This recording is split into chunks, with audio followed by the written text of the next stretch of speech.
Hello. Hi, Andras. How are you doing? Yeah, okay. All those things. Do one Is meeting this up. one-on-one or is anyone else No. on it? Mark and Nicoletta.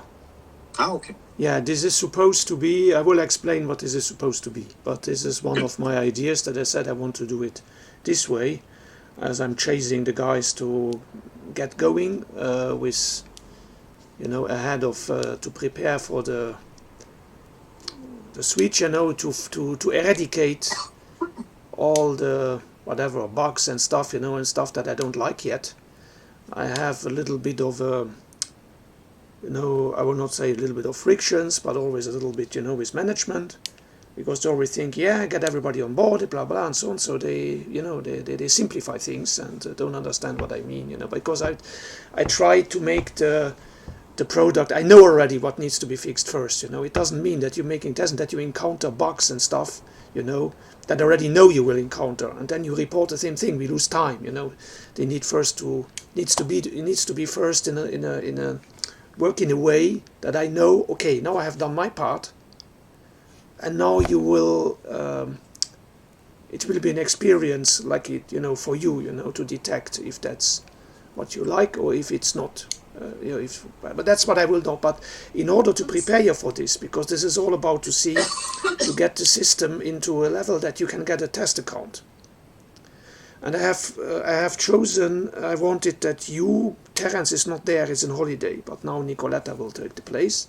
But you, Nicoletta, and Terence, you are for me the most, technically and workflow-wise, let's use the word smarter and a little bit more lucid, in order to see what is bugging, especially what you do. So, I want to do guys like you first, because Okay. you are more capable in formulating what's okay and what's not okay, and give me constructive feedback, and not start to bombard me with some very simple things. Yeah, this is too black, this is too white. You know what I mean? The famous Oana statement. I don't like dark mode.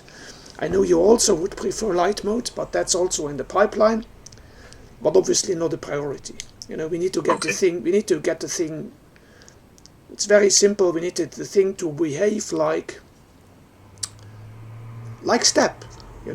That was always my Right. idea. I was thinking, you switch over, it's embedded in NXP, but you should feel at home. By seeing, okay, now it will open all these additional things step by step. But for making the step possible, the switch from I explaining to you what I wanted to explain to the others as well, is that Mark knows all of this. So I wanted to show you the state.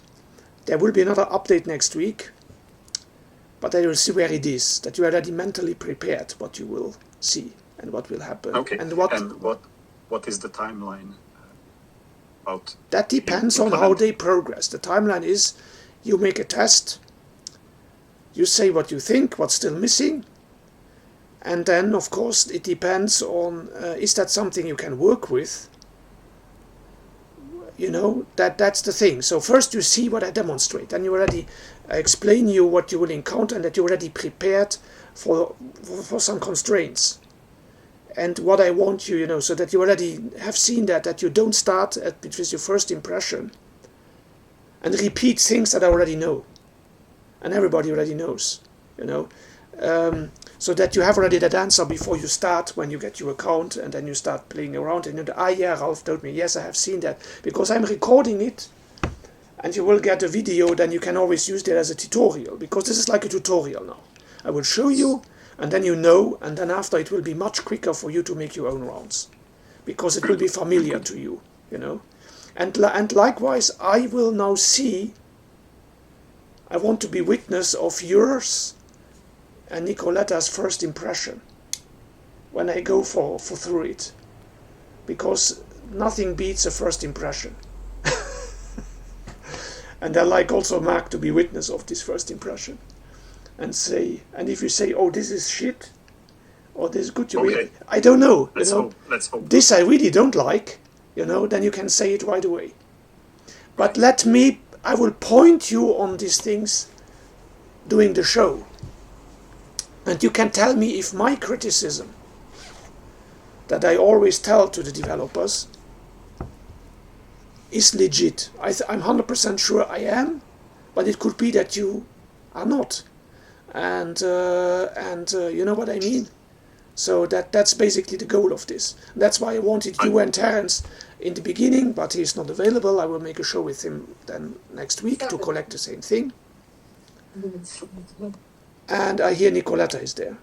Yeah. She's just. I suspect she got caught up in the Kirchberg traffic, like I just did. So I'm arriving as well now. It's chaos coming off the motorway. Yeah. Okay. And biblical rain doesn't help. So if you give us 2 minutes, we'll be there. Yeah, no problem. Traffic, yeah. No problem for Traffic and me. rain, yeah, both. So give us a second. And the motorway, that's got to be under. If you mind, I try already to go to screen share. I hope the permissions are there. Sure. Not that I again have this surprise. So you should see yourself now. And then, do you see this? Yes. Yeah. Oh. My second light goes out. No battery. I wanted to maybe, because now it's probably darker. But, well, okay. Try to add a flash so that it's not so dark in my room here. But now the battery is empty. So we are waiting for Nicoletta to say that she's... This is the login. This is the login screen, the one you would encounter. That's my first thing that I want to tell you. They have set up the staging, which is supposed to be for the testing, on the new media as a service environment. It's a bit bumpy. Oh, It's coming from me. No good. Oh no.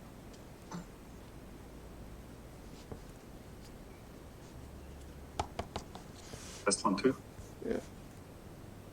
I switch over to here.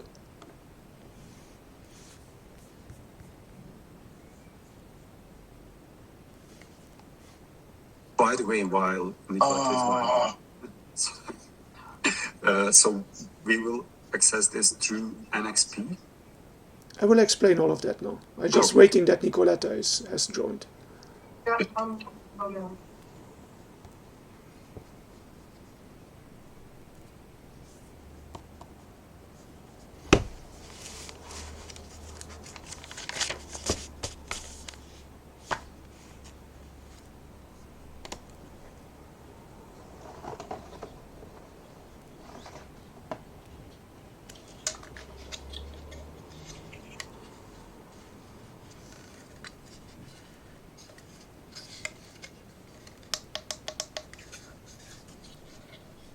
So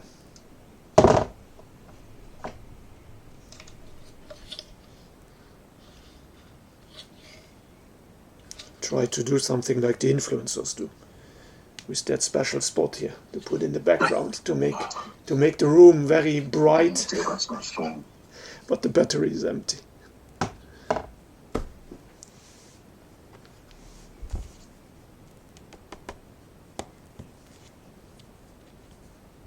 Ah.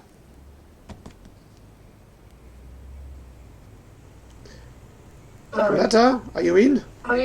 yeah, I am. Thank you. Do you see the step, the NXP screen? Yes. Or perhaps you switch your microphones off, one or ten, because I think you are close, you and yeah, okay, or just one of you. Okay, so the purpose of this session is an idea of mine to give you an intro to some of you that are a little bit more capable in giving me a feedback directly, and while you encounter the NXP state, so the NXP with the CMS in it, so that's where we try to go for, how it looks like now. But this is already a bit outdated, because after my after presentation with the NXP developer guys on Monday, they have already done fixed a couple of things that I will demonstrate now, and that will happen next week. And this could then be the level where I will try, where we will go just for the step to onboard some of you, meaning you, Nicoletta, and you, Andras, first, because you will have seen this show now and you will be ahead of the others. And I have chosen you. It was also Terence that as a third one that I wanted to get into this early game. This is my first group of news desk people that I wanted to get onboarded, because you are more capable to give me constructive feedback, you know, about certain details, you know, and then the others will then join as a second group a bit later, so that I'm not bombarded with stuff, you know, right by everybody at the same time, but that I have more well-formulated reactions, you know, first by those who I qualify as the most experienced. Understood? Yeah, and this is an intro to show you what I mean, what I still criticize, what still are open points to me, which I consider would be not such a great experience for you if you are unleashed on it without being prepared. So, and I wanted you to see if you confirm these points or not, you know, which I consider not ready and need to be fixed for you to be ahead. So I wanted to confirm that what I'm criticizing, that you back me up on that. All right? Okay. So let's start. First, you have to be aware that when you go get an account, that this is not all as let's say easy as the current NXP login, because it's on their new media as a service environment.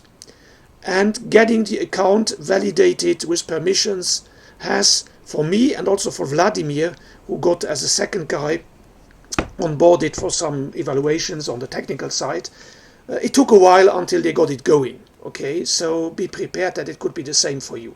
So, but this is how the login would look like. It has a very different, it's normally the same account credentials as your Microsoft account that you have, but it needs special permissions to be opened. It could be that the IT support needs to get into this when you try it for the first time. Okay, but we will see. Perhaps they have improved it, but I just want to say this is how the login screen would look like. You will see not an NXP logo, but something like a media as a service first. Later, when the final product is launched, this is probably again like it was before. But here, for the staging, for being in a safe environment, that's what the guys have chosen to do for making safe testing possible without intrusion, you know, as it's not a finished product. Okay? So I'm already logged in on one other browser. And here, when you get into, well, it looks like NXP, like NAP, right? So that was the goal. So basically, this is the part that looks exactly the same. And that was the idea. So you have NXP becomes a full-fledged integrated platform, meaning that it's not only the distribution, which the normal users see, but it's also the creation, life management and stuff that happens in the same environment. All right, so it's only a question of permissions and a question of rights that makes it look different for you than for somebody of the Emacs family out there that are visiting it. They're logging in later on to the same degree, but you will have wider permissions, and these wider permissions will have an impact on the menu here on top. I hope you see it. The big change of the NXP to 0 and the NXP that you know for now is that you have an editing zone, which means content creation. So contribute is also in a certain degree content. Why does nothing happen? No, it doesn't happen. So is that 1 second? I have a problem here.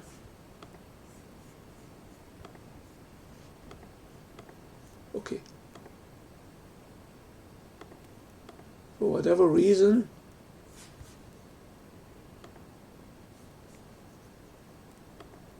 okay, perhaps I have to make my window like this. So, as you see, it has the same look and feel, as the rest of the whole application, but it's basically what you see here is supposed to be that is step in the NXP look and feel. And here's already the first criticism that I made to the developers. I said on the right side, where should be the published items, they have not yet properly adjusted the tabs, because what you know, like announcements, loop, and so on, what you know from step is exactly there, just presented differently. So loop announcements, was always at the bottom, but here it's a tab in the top. And the one you should see from when you log in is obviously this, the published zone, so that you see what is published. And workflow-wise, and here on the ingest side, as this is a test environment, you have to be aware that we cannot fully replicate the real thing in this environment, because you cannot work in parallel with the new thing while still working with the old thing, because you need to rewire everything in the background. So the only way to make it possible for you to test it in a way like you do it on step is by ingesting. So what the guys did, they ingest the published items that you did on step, so that are in the workflow currently. They appear on the left side as ingests. But those are dummies. That means they are just copies of what you published, and they are here, they play the role of ingested stuff. Alright? So it's just in order to make you, so you can take it, drift it like to a new editorial item, like here, create a new editorial item, so like you do on step. So this workflow is exactly the same, but be aware this is not real ingest items, it's already finished items that you did on step. Understood? So it's just for playing with something, in order to know how it would work. In order to make this work the right way, you need obviously to rewire everything in the background. This is why the switch from step to working in NXP CMS, I call it NXP CMS, okay, so to make clear, step is step will die. The step workflow will be replaced by the CMS features of NXP. Content management happens inside the same platform. Big advantage, you don't need VPN anymore.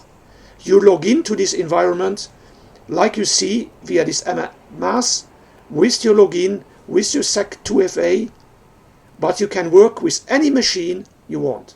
Okay? You don't need a dedicated machine anymore. That's already the first big revolution. We finally don't need a specific device and the VPN firewall. You are not in a closed garden anymore. That's already the big change that this is compared to step.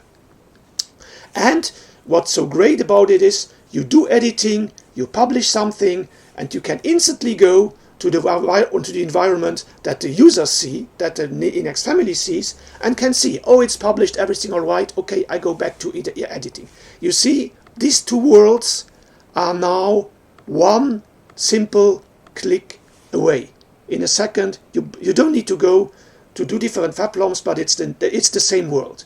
And when you manipulate something, when you create data, something is contributed, it's the same database, So it's not handover from one system to another, but you work with the data and with the media, in one single platform, But the fluidity, the workflow to work should be, and that was the goal, exactly the same, so that you feel at home. That was the goal. And that's what it actually is.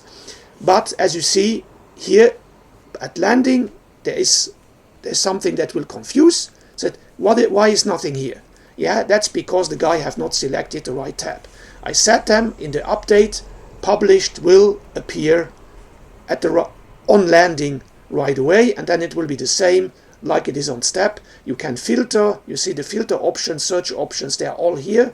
So that's basically like you are aware from step, just visually in the NXP colors. But one thing I criticized instantly on Monday was hey guys, one thing you do in the beginning at the very, very first time is you start with editorial items that are empty, right? That are empty. To be confirmed, just metadata, right? Well, it's disabled because they're still working on it. And I said, we cannot make a test with you guys if that's not already working. Okay, it should be available from scratch. You should be able to try this out, make an editorial item from scratch. Here you cannot even click here, you know. That should be working, and they promised me it will working with the next update. And then it will be ready for you for testing. What's working is creating a live item. You know, this is like it's on step. You have you create a live, but it's a separate button. So you have now you're creating a live item because it's structurally more simplified. As you see now in the details, this is now your first encounter with this. There is AI buttons and stuff already there in the layout. Okay, that's the new visual elements that you will see, but they will not be docked. That was an agreement. How Mark can confirm. They were not. It was not supposed to activate them immediately when we switch. To make the switch from step, rewiring everything in the background, make everything work, we have to wait first that everything works as you used to after we have activated this and work now with the NXP CMS instead of step. We have to make sure that all this normal stuff, the way you have been working up to now, is absolutely clear, and then there will be decided how the features will be docked into this so that you have all the normal stuff already in your brain, used to it, and then you can start to play with rewrite, restyle, all these features that are there, you know, that are bound currently to OpenAI, but there will be different models that will be there's an orchestration of models that is in the background foreseen, so that for certain tasks, you know, this AI or this AI feature will be available to assist you in creating the metadata, either description, either the title, whatever you can then, that can be decided later. Then, for instance, what I don't like is, here, you see, channel, okay, they have now done the live view, but they were missing on Monday. They were still not populated. Then what I didn't like is, if you make the stuff like modulation format, you know, 16:9 or whatever this is, so SD, this should always have a default. The default of the most, that you don't need to type it, you know, you need to be quick, you need to be fluid. It should be, at least these settings should be there from the beginning on. But of course, as this is not satellite anymore, there is the question if this is still necessary. But it could still be, I don't know. So they copied what was on step, but the question is, we do it on live view, there is no modulation, there is no, you know, format, and HD is probably still there, but we need to see what is still required and what is still, but for the moment it's annoying that this is not pre-populated. And then the second thing, the thing that is also on the normal, what I criticized instantly is the source partner is now a combo of the code and the company name. You know that this in the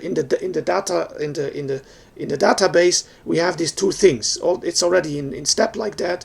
It's in the whole system like that. We have a code, the ISO code, the EBU code, if it exists, and then you explain what the station is, because sometimes it's different. It's tested. So we need these two information. They combined it in this list.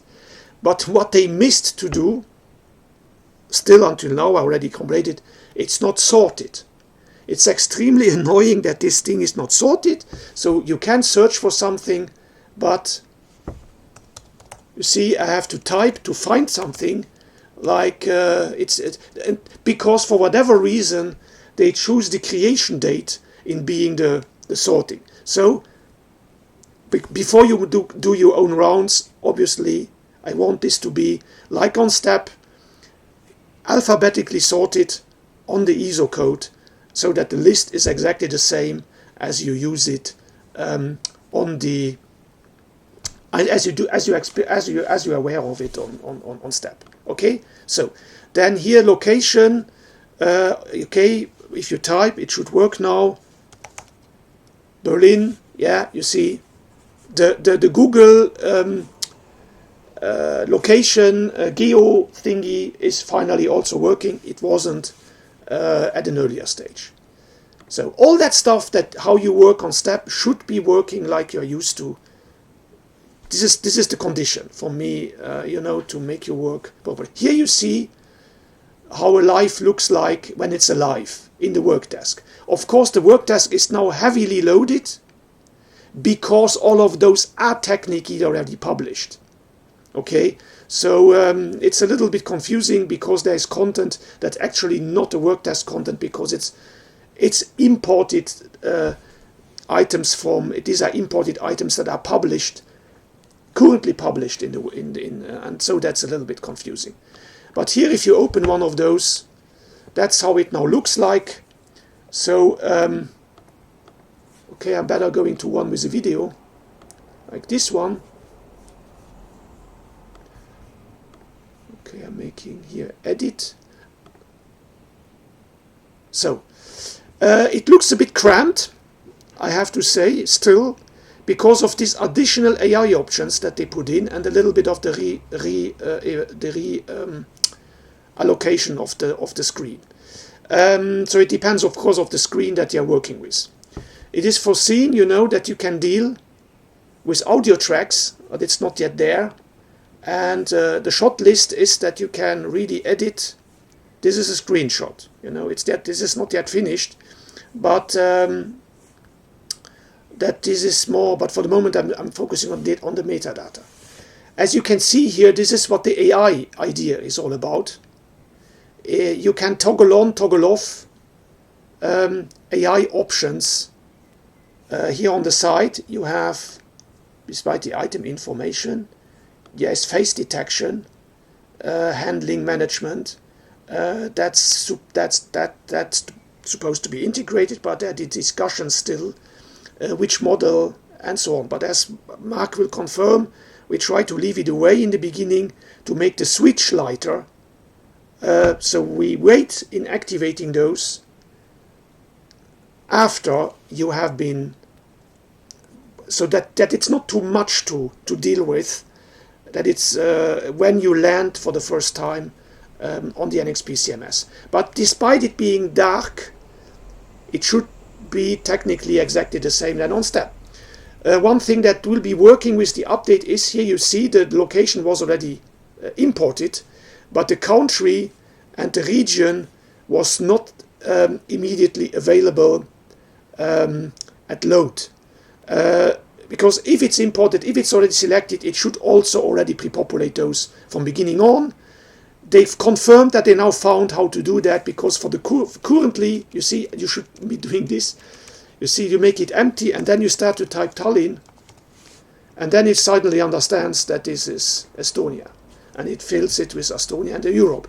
But on load, imported from step, this is the kind of thing where you see that the frictions are, because we have to deal with the different structure of the imported data from step, while on NXP it is optimized.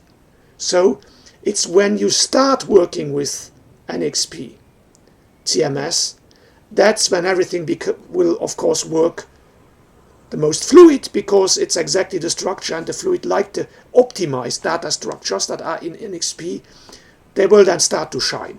Now we still have the problem that we need to import via XML, whatever, and there's always something that gets lost, and something that's not optimized, because it's still the old system. One thing I remark, and here was still the discussion about the type. I had the feeling that you don't use this anymore. News of the day, B story, but there's also the S-Live parameter that's in here. This will be populated with the same parameters for the next update, with the same values as from step. As I noticed in the database, that you obviously still use this and occasionally allocate items to B story and to S-Live in certain situations, of course, still, even this year, so it's still in use. So that's why, okay, the field is there, but it will get the same options than in STEP. I had the feeling it's obsolete, but I learned it is not.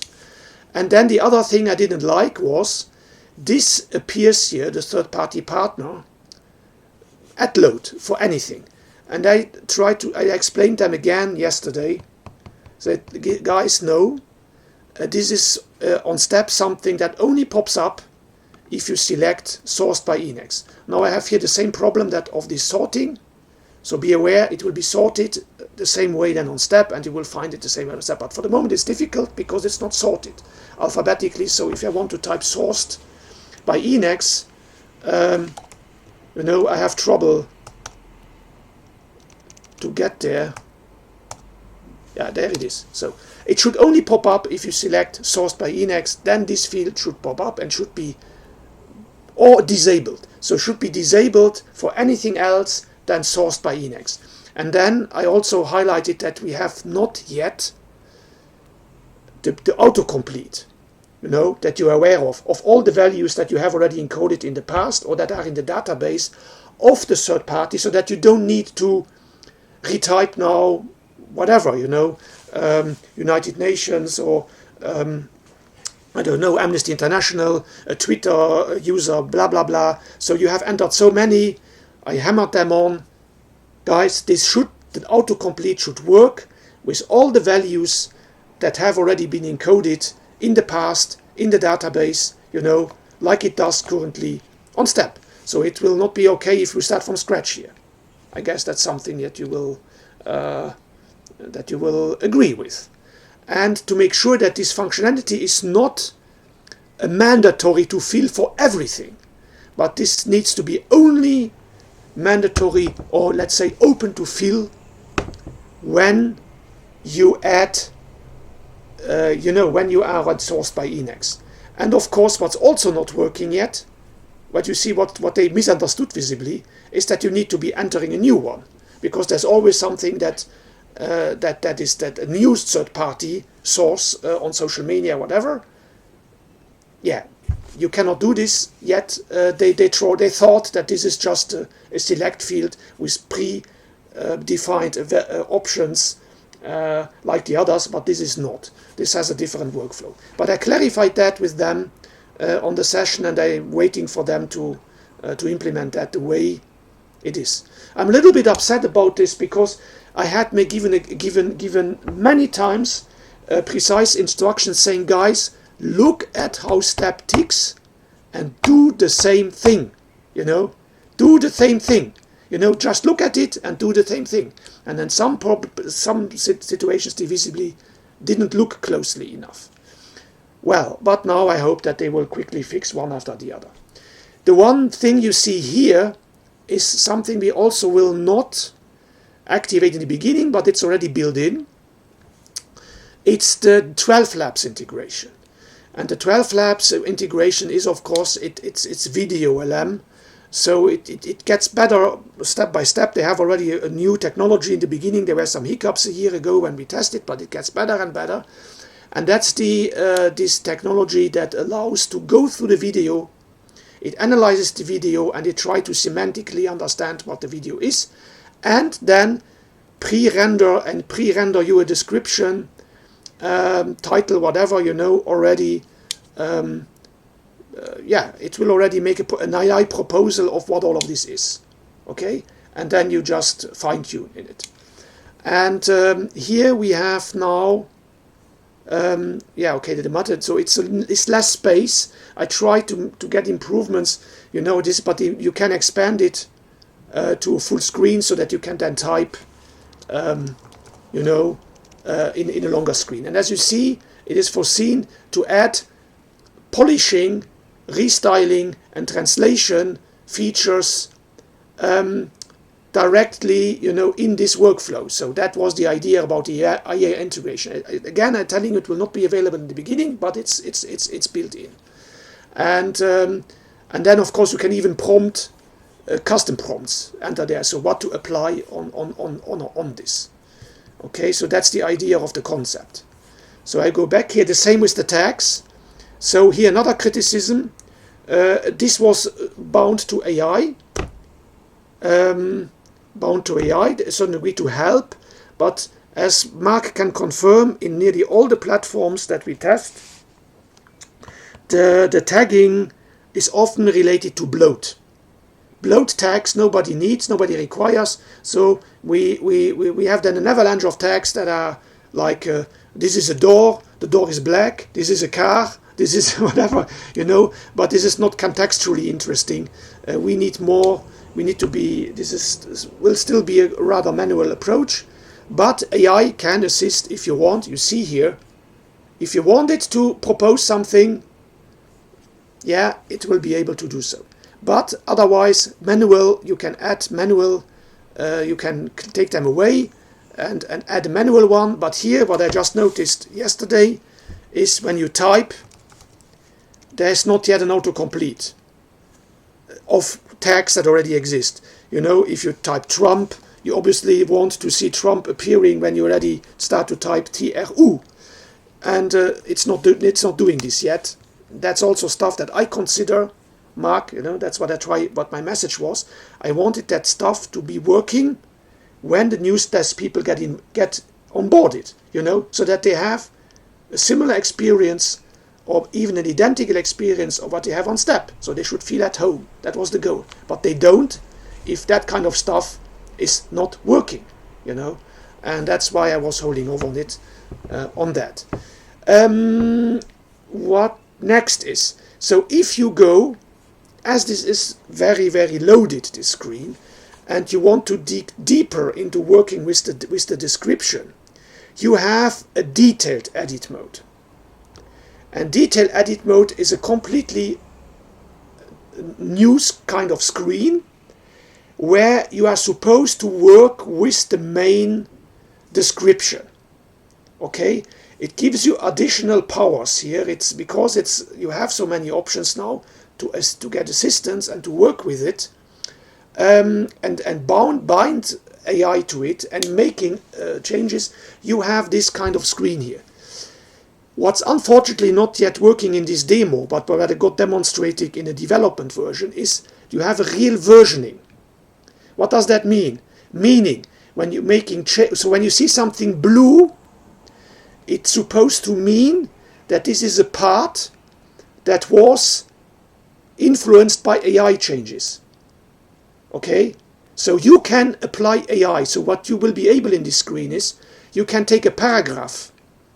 Let's say you have a paragraph that's a different language. You could choose translate or polish me this paragraph. So you're selecting it, you have a restyle, uniformal, playful, you know, you have some options there, or rewrite it. So you can do this, and then of course it's important to see which part of that original text was original and which one was AI. As we are now in this import testing thing, it appears everything blue. But normally only the sections where to a certain degree AI played a role in it, was applied to it, they will be appearing in blue. Okay, because it can be the whole text, but it's not necessarily the whole text, because this is supposed to give you the option to apply. You see, for instance, here select value, there is no OpenAI GPT-5, but that will be definitely in the future due to the costs of AI and several and even open source models. I give you an example. I'm playing with a local model, which is Gamma Translate. It's from Google. It's free. It costs nothing. It's very good for translation. Very, very good. 80%, let's say, accuracy or quality compared to the highest AI models, but absolutely perfect, you know, for daily use cases. So you could imagine that the free, cost-free Gamma Translate from Google would be an option here. And then you could say, hey, I want something to be done here. I'm selecting Gamma Translate, and then Gamma Translate gets applied to my request of AI on this, and I know it will cost nothing. It will be, you can use it as much as you want, it will cost nothing. And that stuff like that, open source models, will be that's what everybody does right now, orchestrating AI models to see if I need something very, very, very complex, then I pay a higher tier, and if I want something just very simple, then I can select something that's that costs me nothing, and that's already built in, so that this kind of stuff is possible. And here, this will play a very big role here. You have history. You don't see anything here yet, but what does that mean? If I start to update something and save, now in step, you change, you progress in your work, you add a text, you add a paragraph, and then suddenly you say, AI has messed up something, or you messed up something. Well, this is here. You will have on the side a list of changes. So finally we will have versioning, and you can revert back to any state of your description creation that you had in the past. So if anything was messed up, if everything went wrong at one of these many options you have, you can go back, and it's even granular, meaning if the latest AI change was not good and you're not happy, you can say cancel, go back to the state before. If something you changed, or something in the short description or long description was not okay, you can go back to an earlier state and reload that one. And so that means errors can be fixed. You can easily. That makes it also easier to move forward and try something, because you can always revert if something was bad, and the dub sheet is not killed by this. So, and that's what. Can I just interject for a moment, Ralph, just to fully explain the decision-making process, and I'm very happy that you're explaining what will come with the AI stuff. But just to reiterate what Ralph said at the start, the AI stuff is going to be a second wave, because it's not just about the cost of it. It's also about how long it delays, things going through the system. And it's also about carefully monitoring what each of these different platforms actually does to our content. I'm not prepared to compromise the quality of what we do. And so after we have got NXP, new version of Step installed, the publishing part of it, then we will take a look at the AI side of it, because it's important to get the publishing side of it going. And then, there are lots of very serious questions to be asking. Yeah, the reason is very simple. It should the goal of the first step, of the first milestone to reach, is that you are on NXP CMS, and you can work like you do on Step, but like before, and the whole workflow you do right now is 100% working the same way. But now you're on the mothership, on the new environment. And if that's the case, then we know we can checkbox that whole thing. The biggest problem, the most complicated technical thing, we can dump the whole Step thing into the trash and say, finally we jumped ship. And now we can finally start to deal with the improvements, with the good stuff, with the modern new stuff. And the other reason is with the AI is that the last couple of months have been quite revolutionary and very confusing at the same time, and very shaking, very, very, very, crazy. Meaning, cost-wise, monetizing, complexity of models, and so on. It's very, very unclear where the ship goes. And now many already switched away from primary models because they cost too much, because now the providers suddenly, instead of 20 euros, they ask 200 euros, and because they're constantly changing things and the rules of the game. So that's why we have to be careful what you do here. And there's a big trend now in many applications to go for open source models, for basic stuff, to go for locally hosted models. And that means we are in the process of rethinking something that was decided a year ago. You need already to rethink it to make sure that you can use, that you have the choice of free models, to tackle the cost because the cost, just putting ChatGPT and saying go ahead, play with it, becomes a cost. It's a cost risk. It turned into a cost risk. Not for 6 months ago. but it suddenly exploded two months ago. So now you need to decide, do you need ChatGPT 5.5? Do you need GPT? Do you need deep thinking? Do you need low effort, medium effort, high effort? Only Claude has now in its chat, not even agentic AI, in its chat, I was posting it to Mark and the others, 32 options to select before you even type a question. So you need to say, you need to think about how complex is my request, how deep the AI should think in order to have an idea how much money I want to pay, I'm ready to pay, and it's crazy. And we have, for the moment, not really an idea how do we dock this. Here it's just OpenAI GPT-5. But this is the world from 1 year ago. It's now you really need to see what kind of ChatGPT, and should it be OpenAI or not Gemini, or should it be, and then Gemini, which one, and then should it be better the Gamma, the open source one? We have to give options, and we need to explain. We need to have a workflow, and that's still unclear. This has been exploding, and that's why we leave it away. Also for that reason. Because AI becomes now it has become a minefield. So then when you are done, so you close and you go back to this, because it takes a lot of space, and you need these options. When you are in the short, that you can grow it to the detailed page so that you have more space to work with it. But we are still try to adjust this. So this is for the metadata creation. So when this is like in step, there's not really a difference. You update the metadata, you save it. It's directly in the. It will happen. You are here in this work task. You have the work task. If you are done, you switch it over to published. It goes into the publishing process, with the difference that there is no handover anymore. So step is step. So that NXP is NXP. So if you go you are all the time in NXP. So if you publish something, you can see the outcome, a tab next to it. So what you see here in the published here is the same what the partners here. So you can, this is now one world, all right? And that's exactly what makes this now, and in the contribute, all these sections, if you upload, you don't need to move away from it. And you are in one environment. Administration as well, right? And there's even, as you see, AI configuration. There you see where it's supposed to go.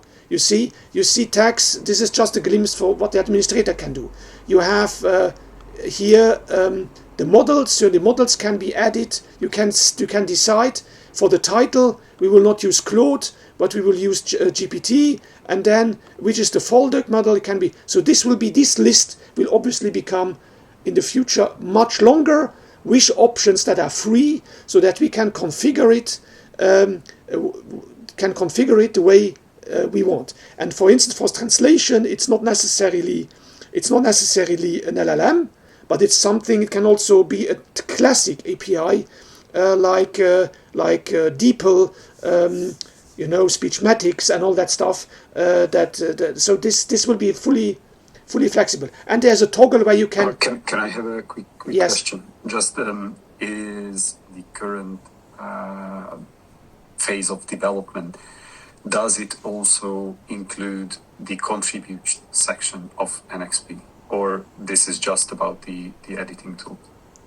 This is the editing. The whole configuration is, of course, administration permission. I have, like on NXP right now, I have administration permissions, because obviously you need to be very careful what you do here, following a certain onboarding of, let's say, somebody who feels comfortable with this kind of settings.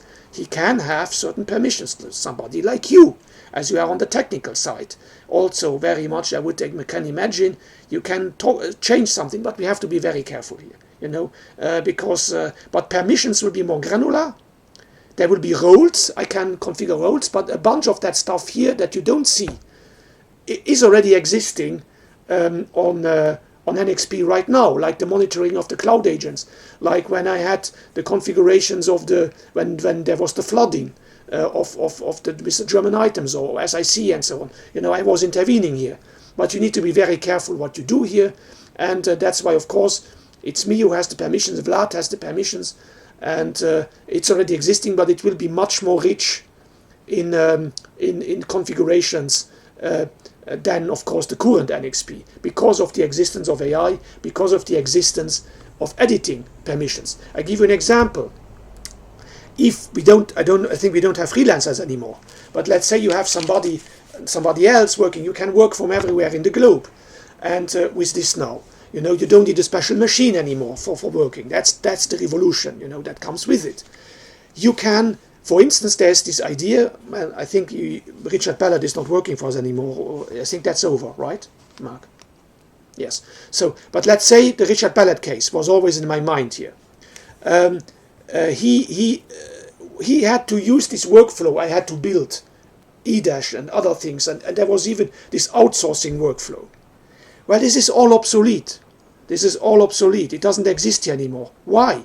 Because should you have somebody that you want to assist in working, well, you can give him access to NXP with editing permissions, but in limited form. For instance, that person would be limited, for instance, cannot publish. Only an experienced editor can publish. So whatever this person does, it would always remain in the work desk. Let's say, imagine we would have still Richard Ballard around. Richard Ballard, you would say, instead of telling him, outsourcing to him something, well, you prepare it and leave it in the work desk. And then you would tell him, okay, log into NXP, like a normal user that's onboarded onto NXP, but he has the edition tab available. He goes to edition, and he would see in the work desk the items that were released to him, that he should work with. But he can then work with, do his translation. So this back and forth, outsourcing, sending back, review, all gone, necessary. He works with the same tool. You don't need a new extra application anymore. You can do this with somebody, but you're limiting the power. You say you are not allowed to use AI. You are not allowed to. You can strip away whatever thing only a normal editor on our side is able to do. To the things that he is supposed to see. And you can even allocate him to a role where he only sees his own content in the work desk. You understand? So that's how the whole outsourcing workflow is just a question of settings in the main application and not subject to whatever, exotic side app workflow that we had until now over all those years. It's the same. You just give him an account with reduced permissions, and that's it. And he works with the same thing. That's what this new CMS allows. Okay, because to answer your original question, Andras, it's just our side at the moment. That once we've tested it, because again there are questions about costs and so forth. So yeah. But those things remain possible in the future. Yeah. So I'm just asking, and I know that this is not strictly the topic of this conversation, but that all the wonderful AI translation tools, they should be on the partner side. If there is no other takeaway from this whole transition, just this, but this would be my most important input, that the translation tool, very good, but personally I'm limited to German and Hungarian. That's what I can test. So this should be on the contributing side of the partners. Yeah, but the problem is here, this can be a real financial drain depending on how this is configured. So I would be okay because of the models and how you dock it to. Because the real good, there's a difference between, still consider a difference between what we do and what partners consume. Because on consumption side, I'm sorry to say, there's so many options, to translate and everything, and everybody has at its own fingertips. Yeah. That this is really, I cannot really understand somebody who is totally depending on that being on the consumption side of NXP. It's a more convenient form of getting to it, but really, it's not really something that you are stuck with if it's not there. I think Andras is talking about the partner's contribution side, not when they take content, but when they upload content themselves. And I understand what he's saying, because you need to have contribution side. Okay, so contribution side. You need to have a knowledge. Am I right, Andras, in interpreting that way? Yeah. But again, you need to have a knowledge. No, I agree with you, which is why I didn't come in earlier. It will still be a question, because partners have those tools themselves, and they can, and you know, if they wish to, be using them now. So then it comes down to a question of, do we pay for them to do it, or do we just but even then, I mean, before you paste, you know, a description in the contribution form. You know, in the form, I upload a video, I'm just going into it, you know, here in the description, and this is what you mean. I mean, the button is here, you know, already, but for the translation. So if you paste the content in there, I'm sometimes asking myself, well, you could have easily done it already before you pasted in the English version, you know. Of course, the idea that was in the concept is already, and that's what you were not happy with, Mark, I know, was that we are bounding, that you could bind 12 labs to it, you understand? 12 labs that will, but it's a time loss behind it. It's a time loss. You know, you have to be careful on that. And then, of course, the question is, I would, for instance, now not complain anymore to dock this, you know, in an LLM format, like you say, transcription, translation, if we dock an open source model to this. You understand what I mean? An open source model, or like this Gamma, 6 months ago, Gamma Translate was not existing. But since I tested on, I have a Mac here, a MacBook. I have Olama, a local server of LLMs. I docked Gamma Translate to it. Hey, it knows 50 languages. It costs nothing. It runs on my machine. It's a bit slower, but it does the job, and it will never cost you any token. You know, for 80%, it's very, very good for normal case. So in order to us to avoid a cost trap that we pay for them, yes, let that be. That's an example of orchestration of model. You say, you give it to them an option, but you make sure it's a lower tier AI. A lower tier AI, or it's an open source model, or it's a free model, okay? That is docked to it, you know, and it will never cost us anything. And the fine-tuning for the professional side, meaning your side, when you are working with it, and it's arriving on the ingest, and you start to look into it in the transcription here, you open it, and you see the whole thing, and then you notice, then it will be blue. It will be blue because that's the reason why the coloring it will be there. When this appears blue without you having done anything to it yet, it means that somebody has applied AI, okay, to this description. It's not the original one, okay? That's the kind of thing that's behind that coloring.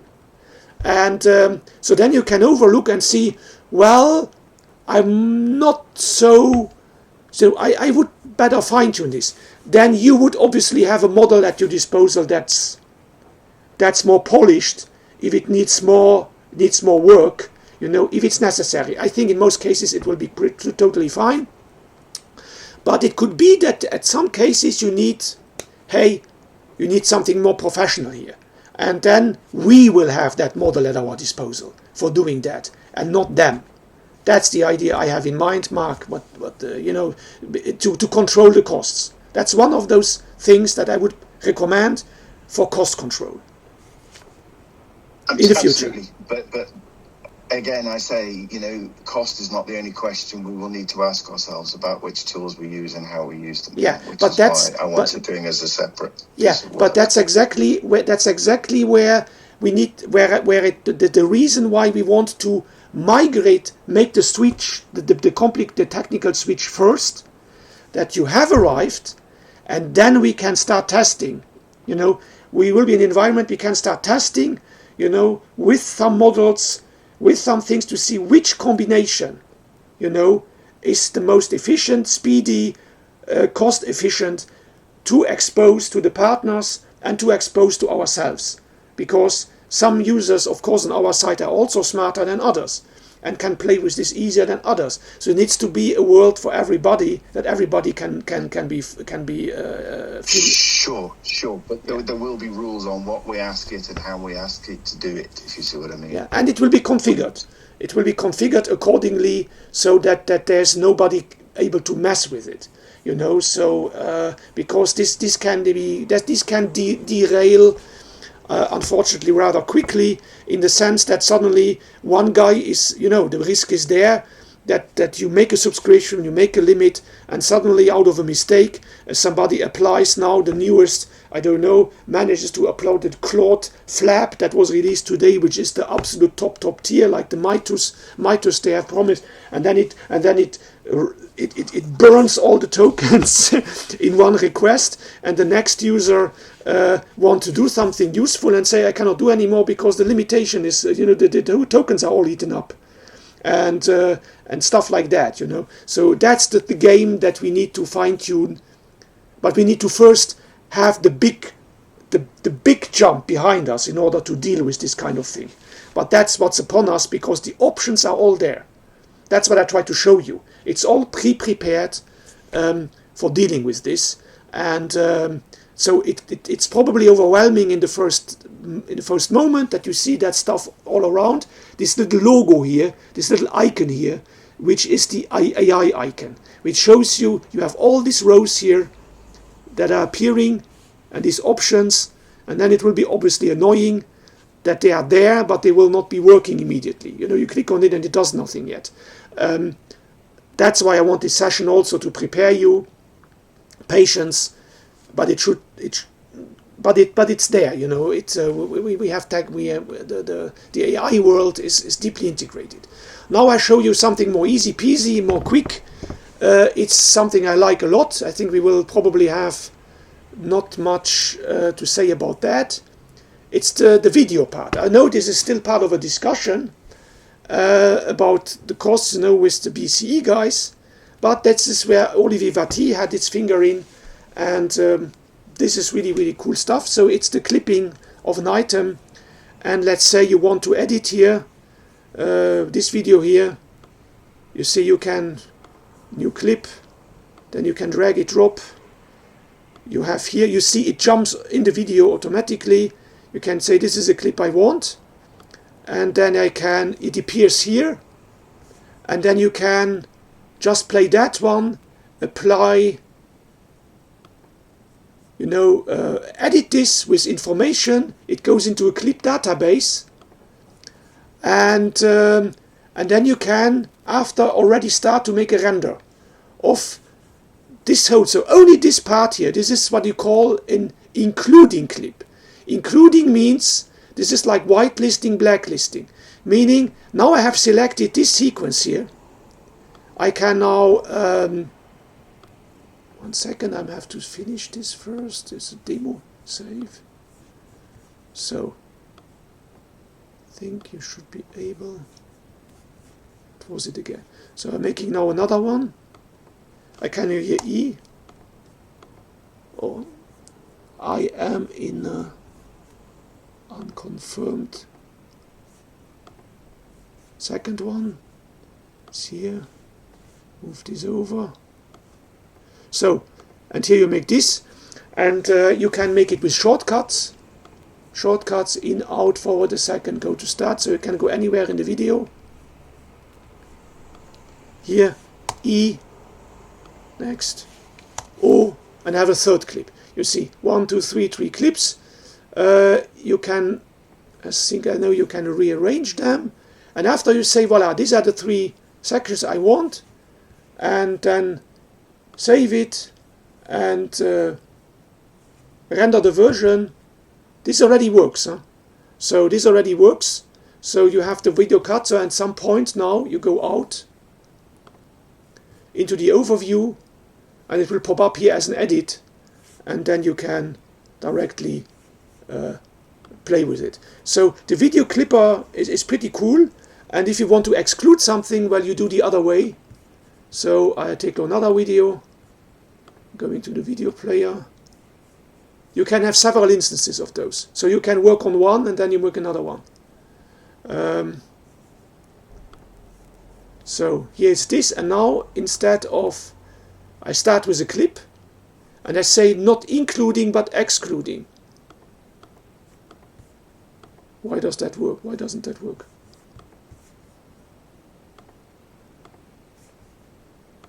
Now excluding. So what's the difference? As you can see, this is a visual thingy here. Now the difference is, this is the clip you want to be taken out of the video. Okay? So now you are in excluding mode, meaning you are cutting out from a video. Make a new one. So I want also this part here to be removed. So then you have these two clips. Sorry, Ralph, and you can also black frame, I guess, no? Yes, that is to be defined. You can add, but yeah, you can use another clip and then you put that in. Yeah, that's also possible. But here is, for instance, how you take stuff out. Here you have also some buttons where you see on the video frame by frame. That is here, and the whole thing here works with it. And here you have the audio channels, and it's normally possible that you can swap the channels. So before rendering, you remember problem. We see all audio channels, right? What? Yeah, 8. We will now see all the audio channels, which is a super great plus compared to A0 to A7 means 8. 8, yes. And so there is audio channel swapping possible before and rendering. Also disabling, I guess. What? If we want to take the audio out, disabling the audio channels is possible. But you see what I'm doing here. Duck. I just unclip the checkbox. And then when you render, the audio will normally. I've not yet tested that, but it's of course supposed that when you deselect that audio channels, that of course it will be removed. I don't know yet why you don't. Does this handle long lives as well? Live recording? Yeah, but it's a similar way. I mean, you will then have in the ingest, it's the same thing. So you have the ingest, it will appear here in the ingest, the live, and then you have and then you have just a longer video, and then you clip it out. But it's all. But here's the thing. This is the live, the new live management. So this is now. Mark knows this service discussion. So we have the lives. Now you see already the ideal world of schedule all not being necessary anymore, and this whole workflow of recording, because you have the 3 channels. These are demo channels, and imagine they are scheduled when you would see them here on the timeline, on the day. And now you see this live, here is live, and then you say I want to start clipping. Then you have the kind of clipping in the live recording, in the ongoing live. And it's normally, I have not yet played with this. Let me see again how that was working. Perhaps it's hidden here. See, here you can. Let me see, live view 1 draft, full screen clipping. Can I go like this? Let me see.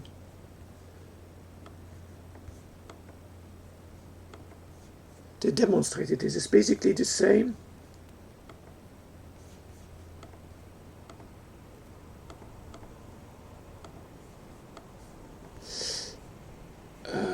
Exit full screen, the shortcuts, EO.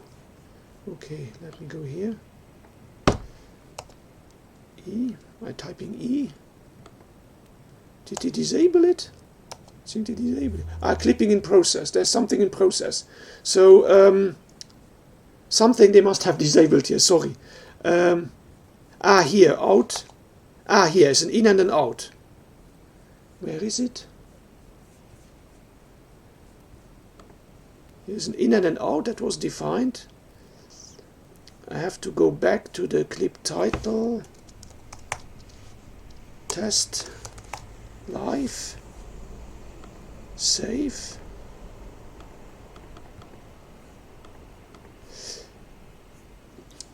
there should be normally on left side or somewhere, as I saw in the demo, a list of clips.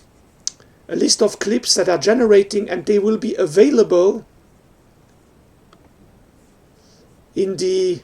here you, for instance, you see the edit of my tests here that are now available here. The shortcut.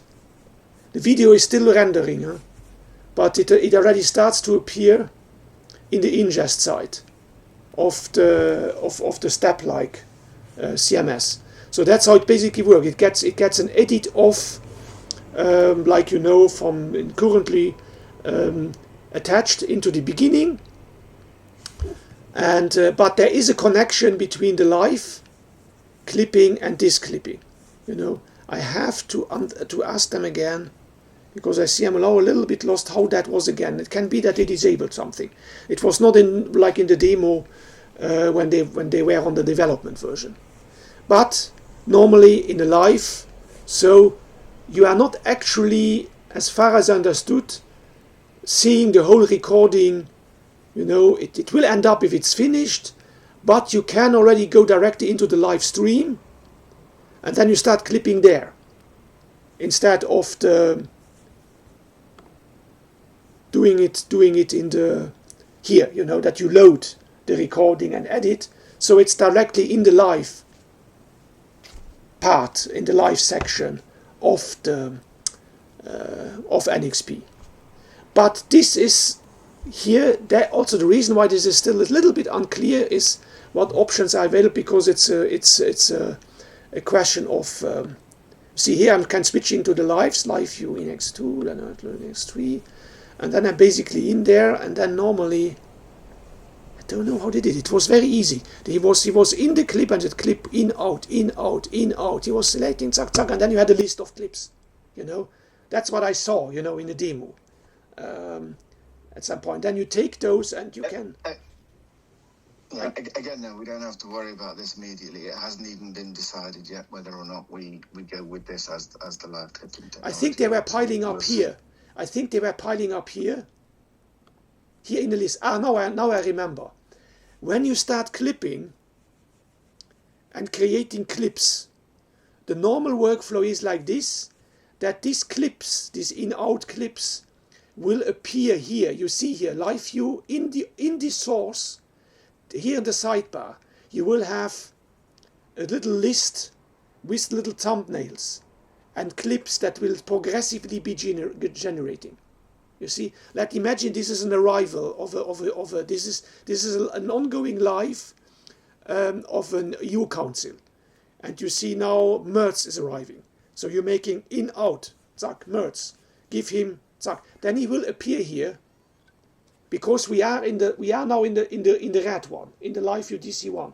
It will appear as the clip there. Then you go on another one. The second one is arriving. You know, Macron arrives. You make the in out, save, zack. It will appear as a second clip in this one, and so on. And while you do that, you say, "Oh, I will now make a clipping on the other live." You switch over to the blue one, and then you make clips there. Then the clips will appear here. You know, and then at some point you can say, okay, take these clips and render me a package that will then appear on the ingest side. I think that, if I remember well, that was the workflow.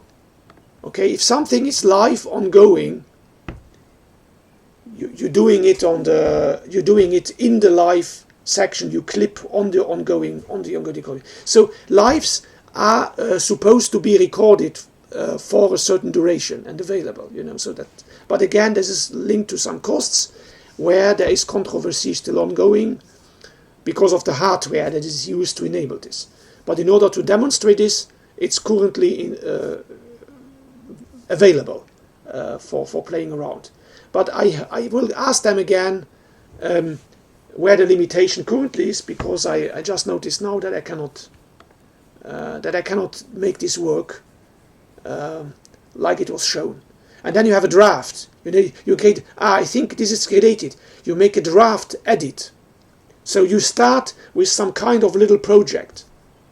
Andras, do you understand what that means? You start like here with a draft project, and then you have all these clips that you collect and create on the ongoing recording and lives, you know, that you, and then this draft project where it gets then rendered, at some point you decide, that's my package, shoot it over to the ingest side, shoot it over to the CMS side, so that I can handle the metadata on it.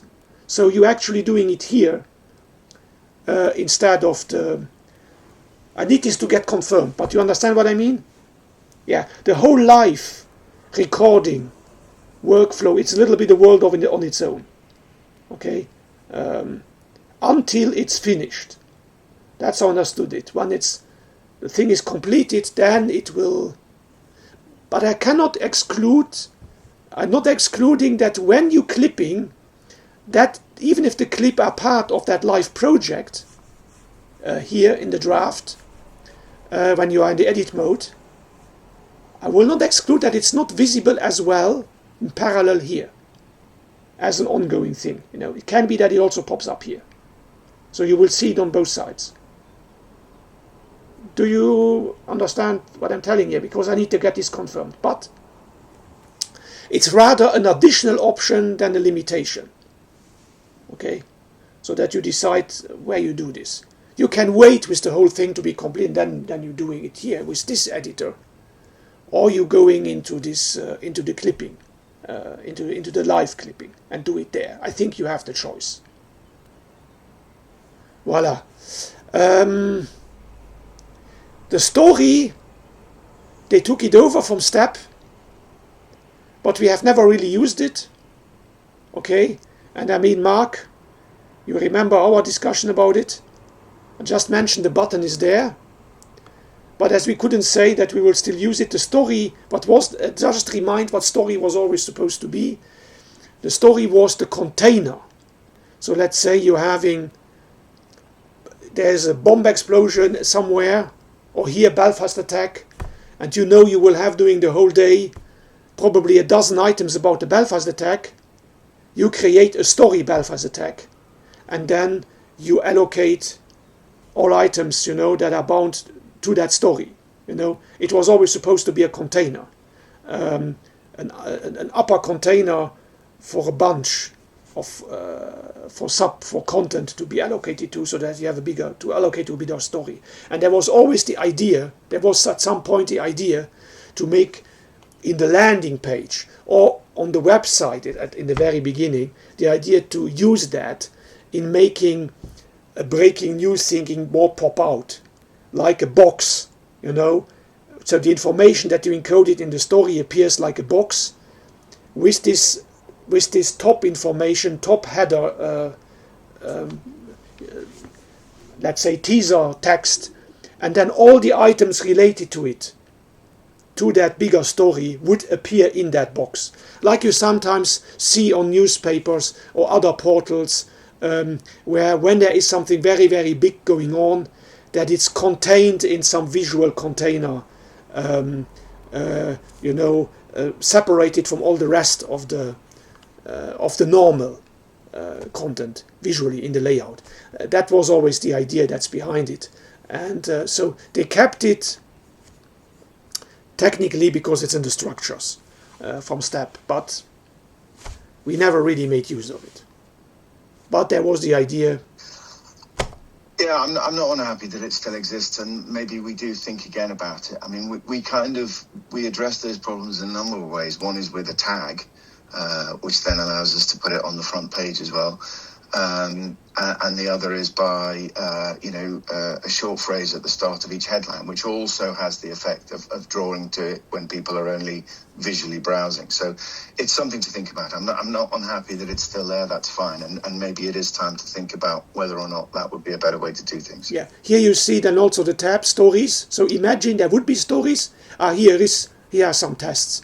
See, Alex story, and then everything Alex, whatever, there was some tests. Then you can more or less see how this looks like, you know, UFA, March, you know, it's a collector. It's a collector. You see, there's a box, and in this box are a certain amount of items that are put into it.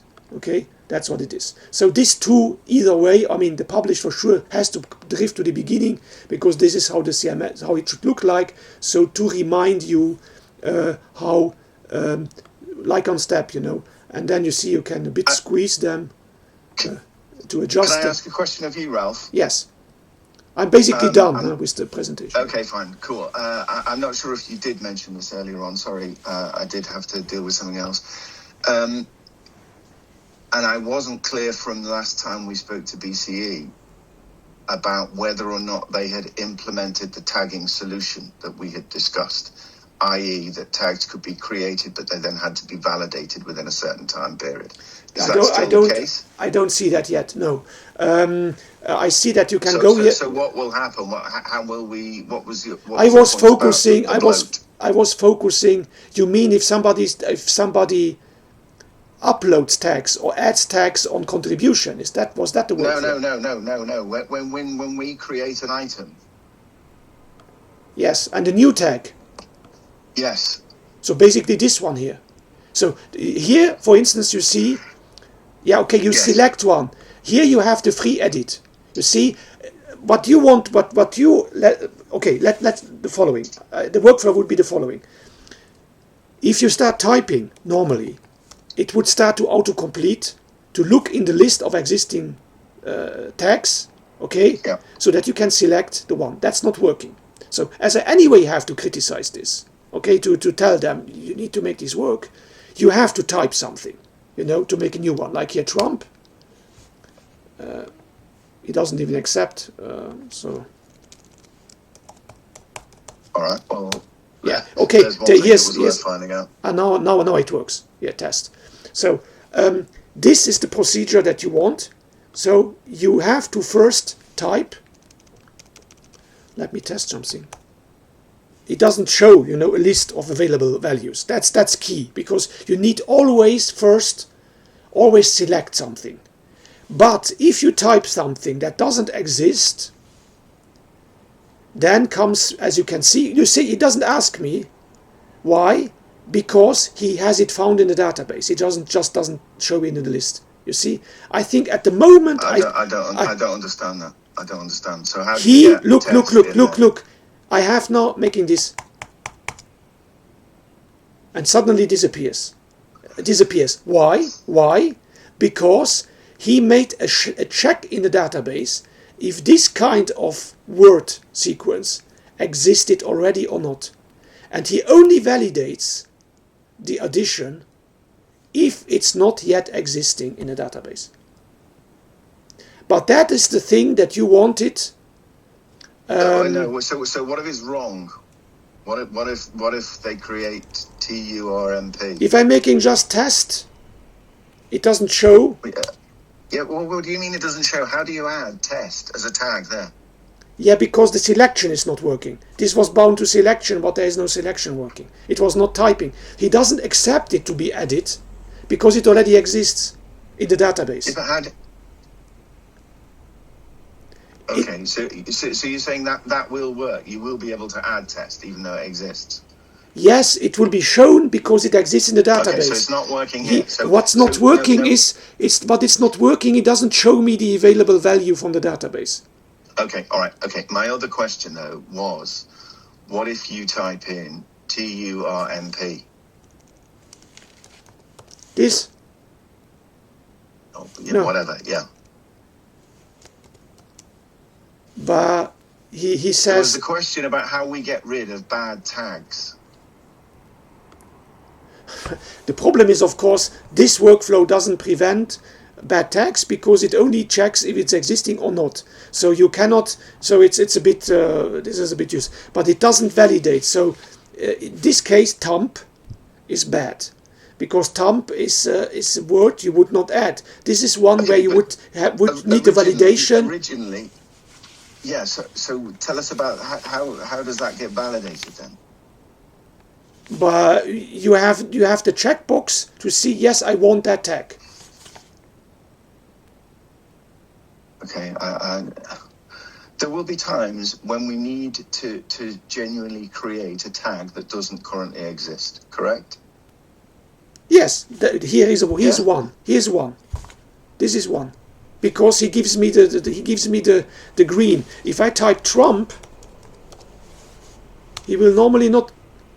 He is not available. Why? Because he now noticed in the backend is visibly what's working. I see here technically is he visibly checks the database, so he doesn't allow me to add Trump because Trump already exists.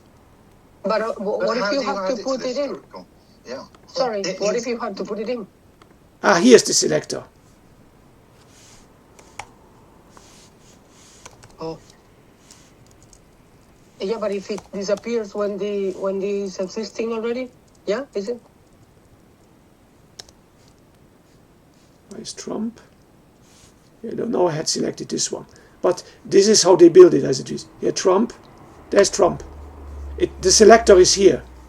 Now I understand what they do. Now I understand it. Sorry, I made a mistake. So, if you just add existing tags, here I'm taking this one again. Let's say Macron, okay? Let's say I want to add Macron. It's not so good to do it like this, I have to admit, because you have to first click this. But also you should be able to type a tag in and put it in just like that, instead of scrolling through the whole number of tags that we have along the 15, 20 years. Yeah, this is the workflow. The workflow before was you had a text field. It was all a text field. And then you start typing and then the pop-up was appearing. But here I understand now, this field here on the side is only for adding a new tag to the database. You know, if you know that yours is not yet existing. And that's a bit, and it's not elegant. Well. We often need to add existing tags to a story. But that's what I just did. I just did it. Trump and Macron.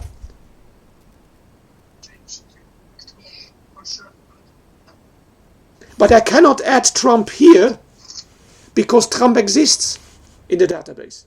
It's existing. Yeah, but then to select it, you need to scroll down and find it. But there might be like thousands or millions of tags, and you need to go scrolling down for that one. Yeah, when you are in the tag field, the pop-up appears.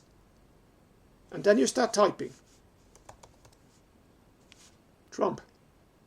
And then you select one of those that are here. And of course, many mistakes. And there's one that's good. And but that's now actually the same. So as soon as you are here, you know, you are in the tags and you click the selector pops up. And you can start typing.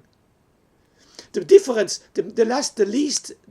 here I think that's the way they visibly, now I start to understand what the guys did. I think they got a bit, that's how they understood you, Mark. Okay, now the whole thing becomes clear to me. They kept the selector as your first option. So you don't go into this with the plus. Let me reload it, then you know what I mean. So this is how it appears when you load the page. There is only a plus here. New tag. New tag. It's only there for a new tag. So normally you don't use this. You are in the tags field and automatically the pop-up goes open. On the first one, Kristen, you know, which was that existing, he now selects on that. But you want to add a new one. So you start typing. Trump. TR. Ooh.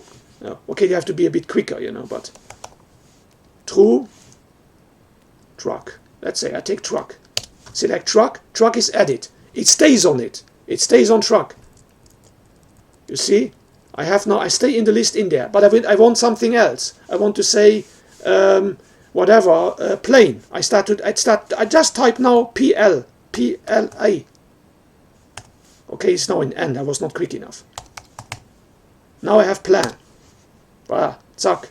So you will always do this, select. But when you type and you see, and here it's where it's slowing down, and that's probably how they understood your request, Mark. Before, in the step now, and that's what led to this massive amount of errors. is that if somebody made a mistake and start to type what else? I take again. Blah blah blah blah blah blah blah blah. So he will end up in something. He will not find anything. He will not find anything. So, but if you make return, or of that new word, you can only take something that's already existing. This would be marvelous if the database would not yet be polluted by all of this crap. Because then, when you start typing planning or plane or whatever start to type, you will only see legit values in the ideal case of this workflow. But then at some point, I guess we can delete the errors. Yes, no? that's why we have this plan. We have this plan of tagging cleanup. There is this project of tagging cleanup. This requires cladding cleanup.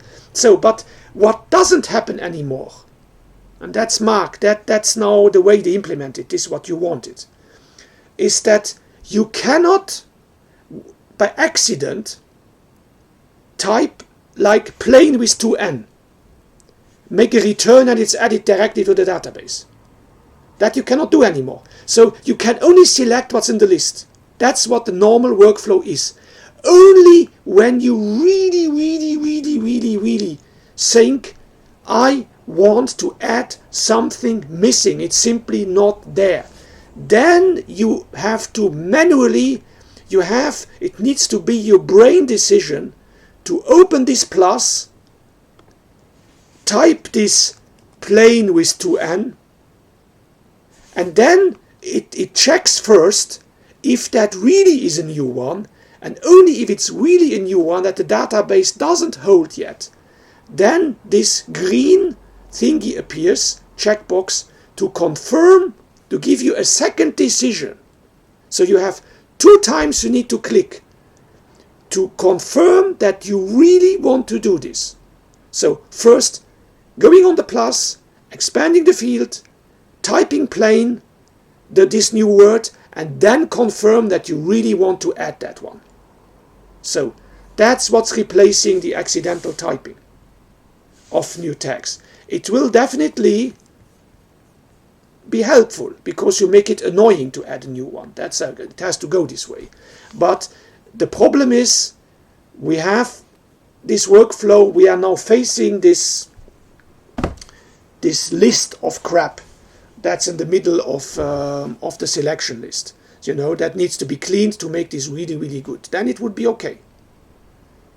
That's slightly different to the workflow that they originally talked about, which was that you could create a new tag, no problem, but each new tag would be referred to me or somebody else whose job it was when I wasn't here to either validate that tag as being genuinely something new we needed, or to change it to something that but I think this was now a proposal to make it at least a bit fluid. What I would propose is, this is for me quite okay.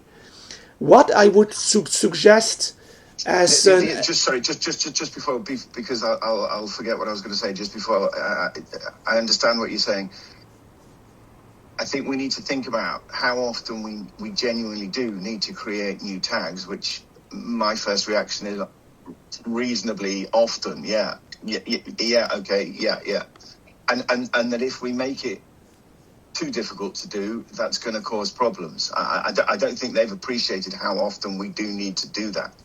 I mean, there are always new surnames and places and combinations of things. And what I would propose to leave it, I would say this is already not per default. Now that I understand how this ticks, this is quite okay, but obviously it leaves the power of decision, of course, with the new stack person. But there could be a case where it could be a problem that you need to wait for your approval or your availability to confirm that this word. What I would. They said it would exist. It would stay like it was, so no danger. It had been created, but after a number of days, it would have to be validated. It would be referred. Yeah, but that will not kill the crap. This is actually better. It will, because if it's crap, it doesn't get approved. It gets changed to something that makes sense. No, but the workflow before makes it easy for typos. This exclude the typo problem. Most of them are created because of typos. Okay, but all right, but typos fine. And quickly return. Let me finish. What if, to use your immediate example, what if we're trying to create something for the German politician called Plan, P-L-A-N-N? You know, not everything is a typo that might get recognized as a typo. No, but I mean, again, I think this is quite good like this, because you only select from the database at the beginning, and when you need something else, you have this additional step to do that excludes that this new entry is created because somebody was too quickly typing something and made a return, and then it's already in the database. And even that after you check later. But the other ones, here is even the advantage. The other workflow gives you a slight extra step to add it, and then it's there. But that would allow you to create a list, to have a list, because I'm sure the API, I know how the API ticks. This kind of thing means that the addition of new tags, if we had this workflow, are definitely logged in the API, in the database as such, and can be displayed, to you via myself. Either I take it out from one method of the API, or they will make it available better. They make it available in the administration section somewhere, where you display the newest added tags, asking for whatever approval of you, Mark. You can always check this list and look what have been the new tags that have been added recently, and then you can, at your own time, at your own moment, overview those and say approved, rejected, and so on. That you have that one. Okay. Wouldn't that do it? That would do it, no? Sure. Yeah. And Nicoletta is right. Part of the risk is taken away. Yeah. Because when you look closely at most of the crap, it's definitely somebody that was typing next on the keyboard and then return, and the stuff was in. And then you tried again, and then what happens? You notice, you take away, you make another one. You correct the bad one, you take it out from the list, and you put the new one. But the crappy one is now in the database. That's the problem. And if you keep that workflow, that would still be the case. And so this is avoided by being always just in the list in the beginning. You cannot make this typo and then return. You need to make this extra step, and then you anyway automatically pay more attention. You don't type. You type the word you want to type, and because you have to confirm it, normally in your brain you look a second time on that word if that word is correct. And I think this will dramatically reduce the addition of new crap. I'm pretty convinced it will do that. Okay, cool. Yeah. Cool. In addition, a second layer of approval, but perhaps you would be less required to disapprove. I'm not looking to have work added to my but you will have an easy.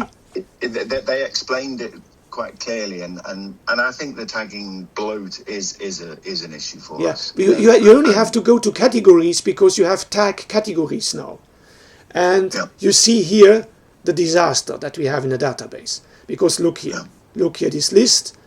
This is it's just, you need AI. Huh? I'm thinking about an AI agent going through this crap, and with some kind of making some tests with some pattern that you try to figure out, and that cleans up that stuff. But this is the list, and but imagine if that list exists, there would probably be another one, a tab you can add, where you say latest added tags, okay? And you, Mark, you can visit this section on occasionally and look what was added in the last week or last days, and take a look if that makes sense, if you approve that, and that's it. Huh? What do you think? So we are close to what you wanted. Sorry that it took a while for me to understand, but that's what the session is all about. I was not really on that one. Not really. Now I understand what this is all about. So my big question now is despite these things that need to be fixed, that I told about, Nicoletta, Andras, what is your impression?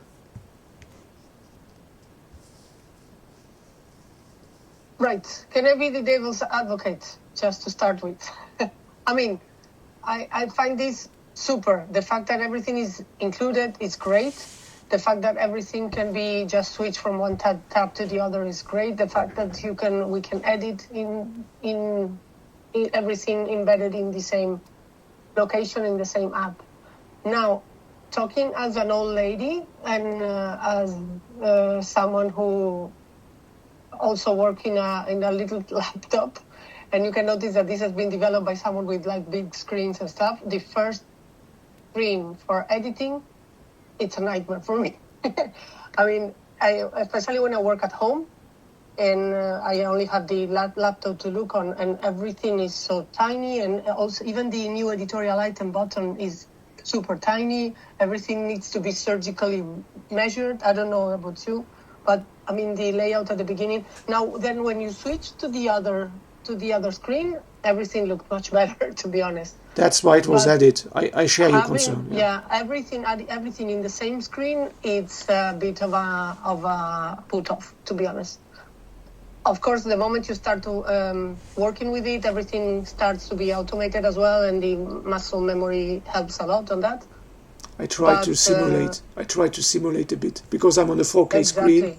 Yeah. I try to go. I mean, already working on the current one when I'm at home is kind of a little bit of a. I will a bit go in zoom out. You know, it's responsive, so that it's a bit smaller. But then I have a 4K screen here, of course, and that's I know exactly what you mean. And you see, again, it's very. It's my concern as well. It's and in the dark mode, I'm not very happy with this indeed. But in order to attack it, in order to make an attempt to attack it, you know. I wanted first the technical functionality to work before I attack and on them. No. But I need. Thank you, Nicoletta, for this one, because you give me. I need ammunition from you guys to confirm it, in order to attack them on this. And so, thank you, Nicoletta. Yes, I agree entirely. I mean, you know, making the font size changeable or something like that. Yeah, no, and the thing I wanted, you can do in the browser, but what I wanted actually, what I was not happy with, that they put these AI options in a screen like that. Yeah, they put these AI options so big everywhere. So my idea initially was, can you please make this collapsible, making it go away? You know, especially if in the beginning we don't even need it. So you should be able to toggle, because if you toggle those off, then you have already considerably additional space. Absolutely. Once you know they're there, so if you need to look for them, you know what to look for, but they're not like present all the time. That would help, yes. Yeah. I will attack them on them, but you give me now the ammunition. If Andras says the same, but I guess every person with some eyes in the head will probably confirm this. It's a concern. It's definitely a concern. Yeah. Especially if you don't like dark mode. Maybe it would be also possible if they can make it switchable as they do in the yes, phones, like that's Oana suddenly after 2 years of NXP and NLP existence suddenly came around and said, when she was logging into after. I don't know. She suddenly said, "I don't like the dark mode," and said, "Okay, now after 2 years, I'm getting that info." No, I had already in my mind, like in many other apps, that you have a second profile, a light profile, a light style profile that you can switch to per user, so that you can decide, I want the dark mode, or I want, or what most applications do, it's bound to what you select on your machine. If your machine is on normal white mode, then the app adapts to it, and so the same kind of thing, so that you have these three modes: follow the system, follow the browser, or make it light or make it dark. This is the dark one, but there should be a light alter ego. The problem is they need to define colors, ideal colors for everything, and then apply it to the style sheet. It's work for this designer girl, Anastasia is her name. She has done that. This will be extra work for her to define that style sheet. If that style sheet, maybe it's not something to be done immediately, but it will be done. It will be done. It will be done. I want this to be done as well. Yes, it's on my list. But for the rest, I think everything is clear. I think we just need to start working on it, and then the doubts will come up. But initially, everything seems quite clear. Note that both of you will be then now the first to get accounts, as you have attested to my show, and I will have make a video of this. What I have to record it that. But next week, as waiting for the next update, so to get some of that stuff corrected, and then what I demonstrated today, you will be able to play yourself with it. So this is what Adrian and others were waiting for, to tell that, so you will be then the first. But I mean, what I tell to Adrian and Arnaud all the time, and I guess you confirm to a certain degree, is I had a bunch of things to explain. But I always said, the biggest success of this system is if I don't have to explain too much. You understand? Let's say all the bugs would be ironed out. All the bugs, I would not have to explain a lot. Okay? You should be in NXP, go to this edition tab, and see, hey, that step, I feel at home. Yeah. That was the goal. Sliding, checking, selecting. Beside all this AI addition, this should be, you should not take 3 days to get trained. You should be not trained on this. You should be just doing what you have been doing all the time. That was my goal. Yeah, I think that is the case in general, because the division in 3 boxes helps already. Yeah, Kanban. That's the Kanban, the typical Kanban workflow. And I can tell you, for many productivity apps, Trello is the most known, and then you have Jira. All of them have them, and even now, with all the new AI, with everything that comes around, the Kanban workflow is the most efficient in productivity. Knowing to do on the left, doing in the middle, done on the right. That is the most intuitive workflow, and that's also the thing I always. Whose platform did they show us that didn't do that? It went kind of top. Was it EBU? No, Maybe we saw it when we were there, I think. Yeah, I wanted to say.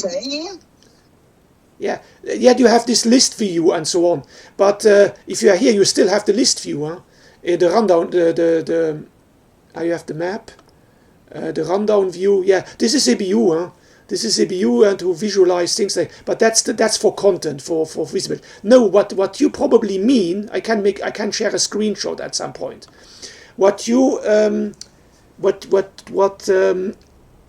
This is the reason, I have seen these Norwegian products that are very popular now. The Mimir and Saga. Saga is the editorial platform. Why was I always reluctant? Why I was never really happy with this platform? Despite them being technology-wise absolutely fantastic. They have this AI model switching. They have everything built in. But you know what the problem with this app is? When I have screen recordings, I can clip something out, demonstrate that at some point to all of you. Or Mark, you will immediately agree. It's as great as they are. They do everything, and many partners have adopted to them. But here is the thing where I think NXP is superior, and the CMS. is because it's super complex. It looks like Windows. They all look like Windows Word or Windows Excel. You know what I mean? With this super crowded menu that you have to pop up, go to all the sub-menus to select what you want to do. This is how many of those apps tick, right? And here is the goal, to make it, to drag and drop, make it Trello-like. And you can see the comparison between when you're working with Atlassian, with Jira, and with Trello. Trello is the simplified form, and where it's really intuitive.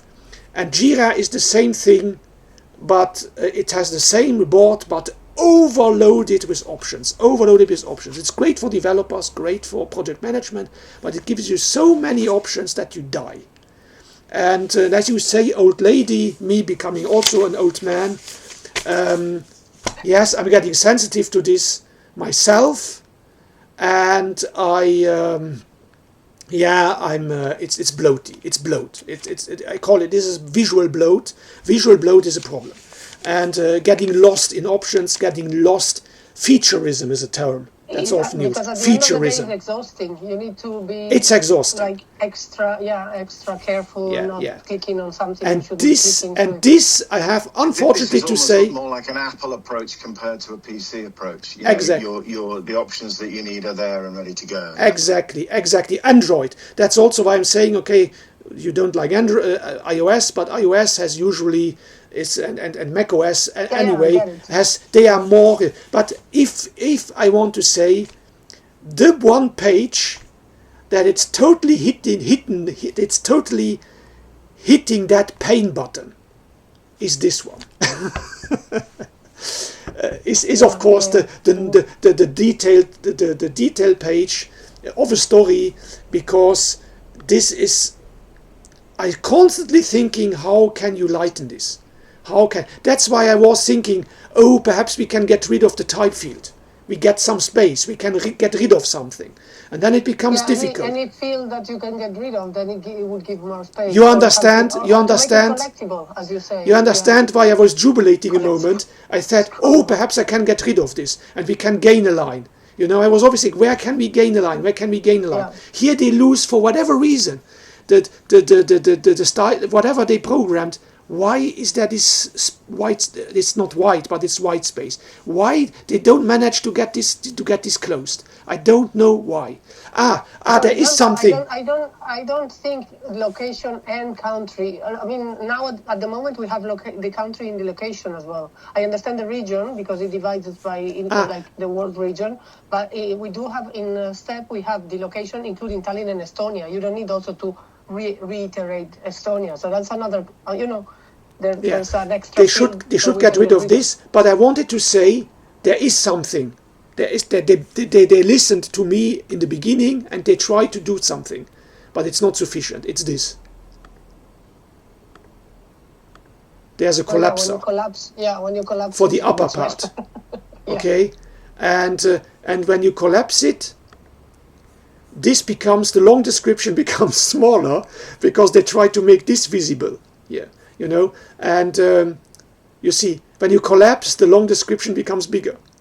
I just noticed. The collapsed part you need anyway, no? Because but we still have this stupid white space here. If they would this white space here, and these lines of the AI would be smaller and more tiny. Look, this is tiny. This line, this is tiny.